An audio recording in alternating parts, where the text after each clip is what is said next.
सिलसिले में होनी है वो ये कि जो किसान आंदोलन है, जो चल रहा है किसान आंदोलन, उसने थोड़ी फिजा बीजेपी की पश्चिम उत्तर प्रदेश में बिगाड़ी है। लोगों ने कहा आंदोलन ने जिस तरह से तेजी से फैलाव किया उससे बीजेपी की जमीन थोड़ी कमजोर हुई है। ये सच है। जब चुनाव आएगा तो बहुत से मुद्दे होंगे। पिछले 5 साल का हिसाब होगा, उससे 5 साल किसकी सरकारें रही, कैसे काम करती रही, ये भी बात होंगी। आंदोलन अपनी जगह है, आंदोलन पहले भी हुए हैं और पश्चिम उत्तर प्रदेश में कभी मैं ये नहीं समझ पाया कि इस आंदोलन का आधार क्या है। क्योंकि मेरे यहाँ तो मंडी है नहीं, मेरे यहाँ तो कॉन्ट्रैक्ट फार्मिंग पहले से होती आई है। आप पूरे पश्चिम उत्तर प्रदेश से गन्ने की खेती है, गन्ने का किसान शुगर मिल के साथ कॉन्ट्रैक्ट करता है और आज तक तो किसी शुगर मिल ने जमीन ली नहीं। तो मुझे पश्चिम उत्तर प्रदेश में इस आंदोलन का भी ये पता नहीं लगा कि आंदोलन क्यों है। और जब चुनाव आएगा तो बहुत से मुद्दे दूसरे होंगे हमारे कहने के लिए। अब तक तो एक आंदोलन है, वो अपनी बात कहते आए हैं। तो मुझे लगता है कि फिजा फिर वही रहेगी 2017 में जैसी फिजा थी पश्चिम उत्तर प्रदेश की। आप किसानों के लिए गन्ने का रेट 360 मांग रहे थे, अगर मैं सही हूं तो। बिल्कुल।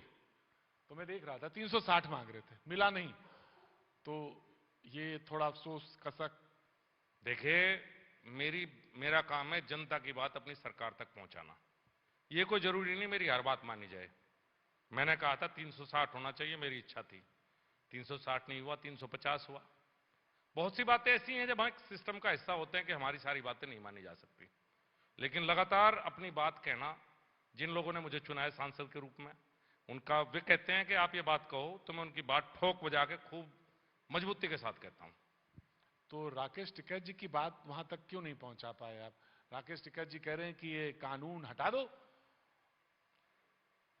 ये मुझे ये बता दें आंदोलन करने वाले लोग कि पश्चिम उत्तर प्रदेश में किस बेस पर आंदोलन हो रहा है।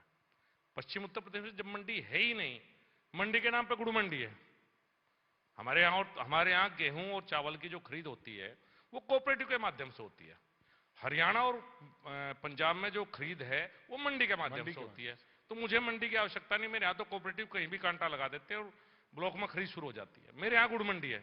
अगर गुड़ मंडी में से टैक्स हटा दिया तो जो कोल्हूल चलाते हैं उनका फायदा है। क्या उनका फायदा किसान आंदोलन वाले नेता सब लोग नहीं पहुंचाना चाहते हैं? तो वे हमें समझा दें कि किसान आंदोलन में करवाना क्या चाहते हैं। जो वे चाहते हैं वो करवा दूंगा। एक बार बता दें क्या चाहते हैं।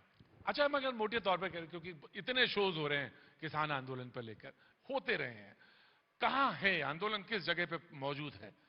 आप उसको राजनीतिक आंदोलन के तौर पे, अराजनीतिक आंदोलन के तौर पे आप उसे मानते हैं कि नहीं? अब वो जो है जिस तरह से लोग उसमें आ गए, जो खासतौर से धार्मिक, उन्होंने कहा कि अलग हो जाना चाहिए, कहां पे मौजूद है, किस जगह खड़ा हुआ है? देखिए, आंदोलन में किसान है, इसमें कोई शक नहीं। उन्हें किसान ही कहूंगा, वो किसान है। आंदोलन शायद उन्हीं के लिए चला था, लेकिन आंदोलन धीरे धीरे राजनीति की तरफ मुड़ गया। सबकी महत्वाकांक्षाएं होती हैं, सबकी बातें हैं, और अब तो मुझे लगता है कि आंदोलन राजनीतिक रूप ले चुका है। आंदोलन के कंधे पर सवार हो गई हैं विपक्षी पार्टियां, चाहे समाजवादी पार्टी हो, कांग्रेस हो या कोई हो। वो चाहते हैं कि आंदोलन के कंधे पर बंदूक रख के गोली भाजपा की तरफ चलाएं। तो अब तो आंदोलन का राजनीतिकरण हो चुका है। आंदोलन का किसी भी उसमें देखेंगे तो आपको किसी न किसी पार्टी के कार्यकर्ता ज्यादातर वहां मिलेंगे। तो आंदोलन का एक तरह से मैं कहता हूं कि दूसरी पार्टी अपने फायदे के लिए आंदोलन का उपयोग कर रही है। अब किसानों की बात नहीं हो रही। अगर किसानों की बात हो तो बहुत अच्छी बात है। मैं भी चाहता हूं कि किसान के लिए कुछ बेहतर हो और बेहतर हो। बहुत सी सरकारें आई, बहुत सी चली गई। किसान को आज भी कुछ बेहतर की तलाश है और होना चाहिए। मैं तो चाहता हूं किसान के जो जेन्युइन इश्यूज हैं, अगर मैं उत्तर प्रदेश का रहने वाला हूं तो मैं चाहता हूं उत्तर प्रदेश को जो जेन्युइन इश्यूज हैं वो किसान नेता वो लेकर सरकार के साथ आए। डीजल का भाव बढ़ना आपको लगता है ना 100 से के पास पहुंच जाए? 100, आज तो 100 था, तो वो इशू है या नहीं है, मुद्दा है? देखिए, उसकी चिंता हमें भी है, लेकिन साथ के साथ कुछ पक्ष ऐसा भी है कि जब इंटरनेशनल कीमतें हैं, सब इंपोर्ट करते हैं आप, कुछ समस्याएं हैं, चिंता हमें भी है और सरकार को भी है। ऐसी बात नहीं कि सरकार को ये अच्छा लग रहा है, और हो सकता है निकट भविष्य में इंटरनेशनल दाम के साथ साथ ये भी नीचे आ जाएंगे। तो बढ़ते और चढ़ते कई बार रहते हैं, चिंता लेकिन सबकी है।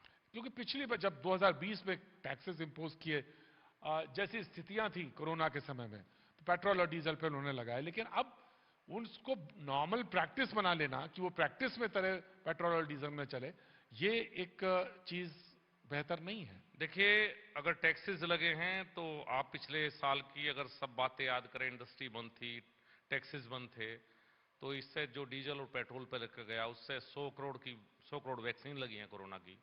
कम से कम 9-10 महीने गरीब को 80 करोड़ लोगों को फ्री में खाना भी मिला है और इलाज भी हुए जो भी हो सकते थे।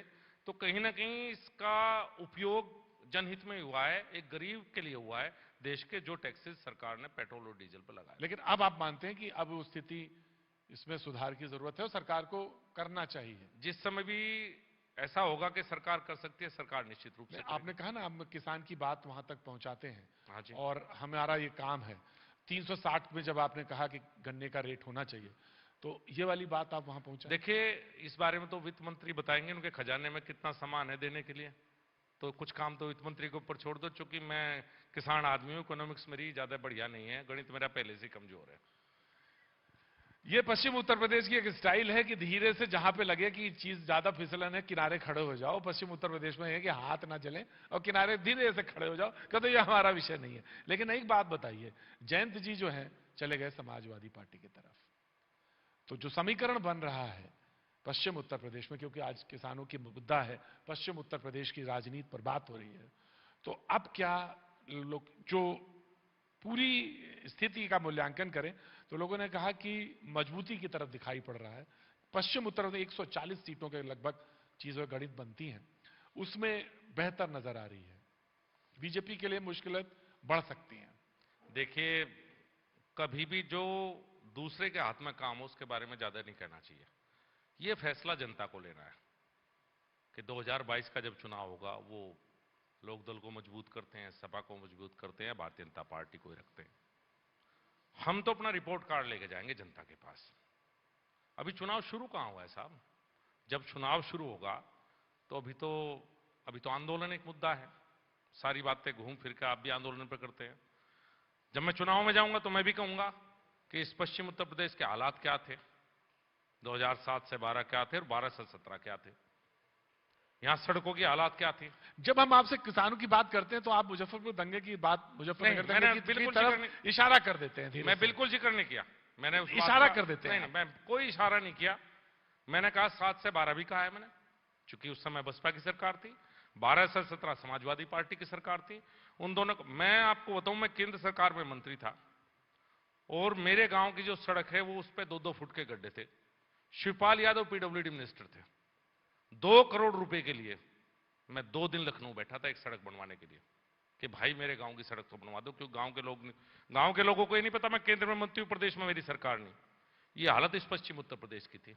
मैं अपने घर से दिल्ली जब पहुंचता था मुजफ्फरनगर तो मुझे 4 घंटे लगते थे, अब मैं 1.5 घंटे में पहुंचता हूं। तो और बहुत से मुद्दे होंगे, विकास के मुद्दे होंगे। विकास की बात तो पहले कभी उत्तर प्रदेश में हुई नहीं। उत्तर प्रदेश में तो जातिगत हुई, ये प्लस ये प्लस ये प्लस ये, जाति और धर्म के आधार पर राजनीति। तो जब हम चुनाव में जाएंगे तो मुद्दे भी होंगे।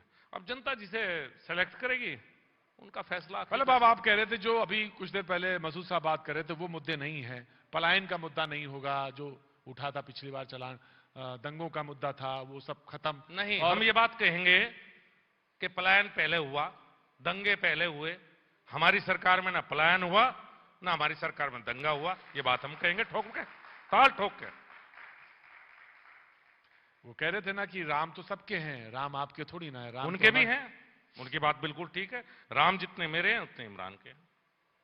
तो इमरान साहब की जो अब बात है वो ज्यादा सही है और ज्यादा सुनी जाएगी, ये भी आप कह रहे हैं? बहुत बढ़िया लगी उनकी बातें, आज मुझे आनंद आ गया। जमीनी नेता है, जमीन को पढ़कर अच्छी बातें कही। नहीं, जमीनी तो आप भी हैं, जमीनी तो आप भी बहुत है नेता, लेकिन वो आपकी पिच पे खेलने आ रहे हैं और वो जानते हैं कि ऐसे ही चीजें ज्यादा सुनी जाएंगी। अगर इतना बदलाव है तो उस बदलाव का स्वागत है, उस बदलाव का स्वागत है। और एमआईएम की एंट्री, उसका भी स्वागत होगा। सबको चुनाव लड़ने का अधिकार है, वो भी लड़ने आ रहे, उसे भी देखेंगे। वो तो कहा ना कि आपकी बी टीम लोगों ने कह देते हैं और उस पर वो जवाब देते हैं, लेकिन आप भी जवाब नहीं, ये गलत बात है। कोई किसी की बी टीम नहीं, कोई किसी सी टीम नहीं। राजनीति सभी दल अपने लिए करते हैं। लेकिन वो कहते हैं ना, समाजवादी पार्टी ने, कांग्रेस ने मुसलमानों का इस्तेमाल किया, वो ये कहते हैं, तो इसलिए लिहाजा मुख्यमंत्री बनाने का अख्तियार उनको है। तो ये तो सच है, इस्तेमाल तो किया वोट बैंक के तौर पे, ये तो सच है। उन्हें एक धार्मिक उसमें रखे रहा और उनका इस्तेमाल किया, इसमें कोई दो राय नहीं। लेकिन पश्चिमी उत्तर प्रदेश का जो वोटर है वो इस बार गन्ने को, क्योंकि गन्ना एक बहुत बड़ा मुद्दा है, बकाया गन्ने का एक बहुत बड़ा मुद्दा है, तो इस बार जब वो जाएगा वोट देने तो आप अपनी रिपोर्ट कार्ड में जब दिखाएंगे तो क्या चीज बताएंगे कि देखो भाई बकाये का जहां तक सवाल है वो ये, और गन्ने का मूल्य का हिसाब है वो ये, और चीनी मिलों का जो कसाव होता था वो ढीला हुआ, तो क्या चीज आप दिखाने के लिए आपके पास? देखिए, कुछ काम किए हैं, कुछ नहीं कर पाए। जो नहीं कर पाए ईमानदारी से मांग रहे हैं, ईमानदारी से मान रहे हैं। मैं मानता हूं, अगर समस्या है कि 1968 का शुगर कैन एक्ट है, 1968 में कानून बना कि 14 दिन में गन्ने का पेमेंट होगा जी। 1968 से मुझे लगता है कोई पार्टी ऐसी नहीं बची होगी जिसको उत्तर प्रदेश में सरकार न रही हो। सबने कहा 14 दिन में दिलाएंगे, हमने भी कहा। यह सच है कि हम नहीं दिलवा पाए, 14 दिन में सच्चाई है। न कोई और भी नहीं दिलवा पाए, हम भी नहीं दिलवा पाए। इसमें झूठ क्या बोलना? एक सिस्टम होना चाहिए। भाई कुछ वायदे थे जो पूरे हो गए, कुछ नहीं हुए, वो अगली बार पूरा कर देंगे, एक मौका और देंगे जनता। एक मौका और दे दीजिए। भाई मांगेंगे तो ही, वो तो उनके हाथ में दो ना दो, पर हम तो मांगेंगे, मतलब और अपनी बात कहेंगे। जो बेहतर किया उसे भी बताएंगे, जो कमी रहेगी उसे भी बताएंगे, दोनों बात बताएंगे। 14 दिन में बकाया नहीं दिला पाए नहीं, और ये हम कसक रह गई, ये हमारी कमी हम नहीं पूरा कसक रही। 1.5 लाख करोड़ का पेमेंट हुआ है पहले से। अगर समाजवादी पार्टी सरकार का देखेंगे, सरकार का, तो दुगना पेमेंट हुआ है। लेकिन ये सच है कि 14 दिन में नहीं हुआ। कुछ शुगर मिल ऐसी रही थी जहां रहेगी, उनमें कोई ठोस काम नहीं कर पाए। कुछ ना कुछ उसका भी रास्ता निकाल लेंगे। पहलेन साहब, चुनाव के दरमियान मुलाकात होगी एक बार फिर से, लेकिन आज आप एजेंडा में यहाँ पे मौजूद थे और आपने बात खुल के की, और पश्चिमी उत्तर प्रदेश का जो किसान है और जो वहाँ का बाशिंदा है वो बहुत खुल के ही बोलता है और खरी बोलता है।